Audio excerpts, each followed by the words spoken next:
Okay, in the following lesson, I'll be covering the order fulfillment concept, right, which is a preliminary topic to understand, the basic concepts of liquidity. Okay, so if you're able to understand the fulfillment of a buy order and of a sell order, you'll then be able to identify where liquidity lies on a candlestick chart. Okay, so let's start by taking a look at my screen over here, where we see two buyer scenarios and two seller scenarios. Okay, let's start with the first buying scenario. Okay, so in the most simplistic form, right? If we're buying an asset, right? Let's just take an example, right? When we're neutral, right? When we have no positions open at all, our account, right, is neutral. It's at zero. Okay, if we're buying an asset, right? Let's say we're buying one contract. So in this case, we would be plus one contract. Okay, to make a profit, right, we need to sell the initial contract that we bought at a later time, right, at a higher price. Let's say this was at $2. Okay, we want to sell at a profit. This could be $3, right? Meaning that the first contract that we bought, we sold at a later date, right, at a higher price, making a profit. Whereas when you're not making a profit, right, and you incur a loss, essentially what you're doing is you're buying a contract, and unfortunately at a later date, price went down. So let's say you bought here at $2, same in this case here, right? But then you had to sell at $1, right? So instead of generating plus $1, excuse me, you incurred a loss of $1. All right. Now, for you to understand this easier, right? When you're taking an order on a currency exchange on the currency exchange market, right? We enter at a certain price, right? Let's say we're buying, right? So this is our entry, okay? Typically, you would place your stop loss below, right? And then your take profit above. So your TP in this case would be selling, right? Here on your entry, you're buying one contract. Your take profit, right, is the opposite order. It's either you're selling the contract at a profit or you're selling at a loss. So this is your stop loss, right? There's two scenarios, like I said over here. There's the profit scenario and there's the loss scenario. So in both cases, on a buy entry, right, your stop loss and your TP orders are the opposite of your entry, right? So if you're buying, they would be selling orders. Okay, so if price gravitates to your TP, you'd be selling at a profit, whereas if it gravitates towards your stop loss, you'd be selling at a loss and incurring a loss. Okay, so this is what explains the sell side liquidity scenario, right? So it's the contract that the buyer sells at a loss, which is met with a buyer on the other end, right? So if you're selling, okay, if you're selling at a loss, there's someone else buying that contract, right? So for someone to buy a contract, right, you need someone else selling, right? It's just how orders are being fulfilled. When you're selling at this price, someone else must buy, right? And in the currency exchange market, it's such a liquid market that these orders are filled instantly, right? Unless you're trading huge institutional level volume, then you wouldn't get filled. Your order wouldn't get fulfilled instantly, right? It would be fulfilled in chunks or in order blocks, right? And that typically you'd see it in the equities market where the volume is much lower, especially if you're trading like penny stocks or something like that, right? So the spreads are a lot wider, and if you're buying, let's say, 1 million shares, well, then your order might not get filled at that one specific price that you want it to be filled. Whereas in FX, as a retail trader, those orders are filled pretty much at the price you're looking at. Sometimes there's a little bit of slippage, but most of the time it's pretty accurate and pretty latent. Okay. Now in the other scenario, right, we have two seller scenario. So same as to in a buy case, right? When you're selling a contract, meaning you're short selling, right? You want to sell at the current price to buy it back at a later date at a cheaper price to make a profit, right? That's the basics of short selling. However, if you're buying back at a higher price, right, you'd be incurring a loss. So if you're short selling, your initial position is 0, right? You're short selling, you then you sell a contract, right? Let's say this is $3, right? You'd want to buy it back at a cheaper price to generate a profit, right? So then you'd be buying back that contract to be back at even, right? And that would be generating a profit. Whereas in a loss scenario, right, you would be selling over here, okay, and then you'd be buying back that contract more at a more expensive price, incurring a loss. Okay, so once again, for a sell order to be filled, you need someone else buying, right? And then when you're buying back that contract, you need someone else on the other end of the trade that is selling, right? Which explains the buy side liquidity, right? Which is the contract the seller buys at a loss is met with a seller on the other end. Okay, so in the foreign exchange market, if you're taking a sell order, right, this would be your entry over here.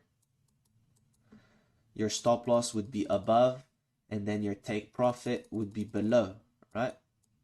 So your entry is -1 contract, and then your stop loss would be +1 or +1 for your take profit. So depending on where price taps, right, this is where you're going to be buying back your initial contract from your entry price, right? It's either at a loss if it hits stop loss or at a profit if it hits take profit. Now, what's on the other end of your stop loss or your take profit? It's someone else looking to sell, right? So if you sell or buy too early, there's going to be liquidity, which is your stop loss, where most of the time financial institutions will target, right? Because their orders are so big, they need to seek liquidity for their orders to be filled, and that's where all the orders lies. Okay, so let me show you an illustration that would facilitate the comprehension of this concept. Here we go. So this is just one type, one liquidity model where we have a range, right? So in a sideways market, essentially you have a level of resistance and a level of support, and above those areas, it's highly liquid. And the reason behind that is because of the concept of liquidity we just spoke about, right? So above a range, we have buy side liquidity, which is buyers buy stop orders or sellers stop loss orders. So if you have your typical retail trader selling at resistance over here, right? Let's change colors to make it easier to see, right? So you'd have a retail trader selling at resistance, right? So this would be his entry. His stop loss would be above, right, the level of resistance, and then take profit at the bottom or lower, right? Let's say it's lower here, so TP, okay? Now, if price is being undecisive and we're in a ranging market, we know that in a ranging market, essentially it's where big financial institutions, right, BFIs, are generating order flow for either an impulse to the upside or to the downside. Now that we're covering the concept of liquidity, before an impulse in either direction, there is usually a draw on liquidity. So for price to move, let's say, to the downside, right? Typically, you'll see price running liquidity above these highs, right?